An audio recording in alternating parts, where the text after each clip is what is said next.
Pokazat ću vam kako da podesite BS Player tako da titl, odnosno prevod za film ili seriju preuzme u isto mjesto gdje se film nalazi i da je naziv titla isti kao i naziv filma. U drugom dijelu videa pokazat ću vam gdje možete preuzeti besplatno BS Player.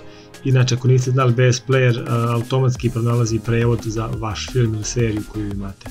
Prvo da vam pokažem kako doći do podešavanja za ovo što sam malo pre rekao. Znači, idete desni klik na BS Player, idete na opcije, idete na preference. Znači, ako ste na engleskom, ako niste, znači isti je fazon, znači naćete opcije i podešavanja ili preference. U meniju za podešavanja sa lijeve strane ćete naći Subtitles ili prevodi i onda ćete ovdje ići na Online Subtitles, znači prevodi online, i ovdje ćete imati opciju gdje da se prevod sačuva kada se preuzme. Automatski je movie folder pa subfolder, znači ovako to izgleda. Znači kada imate neku seriju ili film, kada preuzme prevod, on će napraviti poseban folder i u njega će staviti prevod. Sad pazite, da biste to izmijenili, znači na ovim opcijama ćete ići ovo custom i tu ćete unijeti sljedeće. Unijet ćete ovaj kod koji ću vam dolje skopirati u opis videa.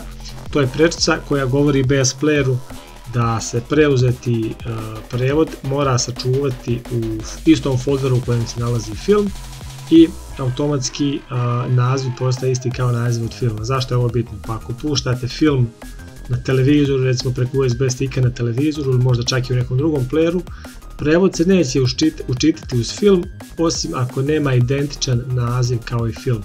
Tako da zbog toga nam je ova opcija bitna, a lakše nam je da nam on automatski, recimo ako je u pitanju neka serija, da on automatski dodijeli nazive, nego da mi jednu po jednu ručno premještamo i preimenujemo.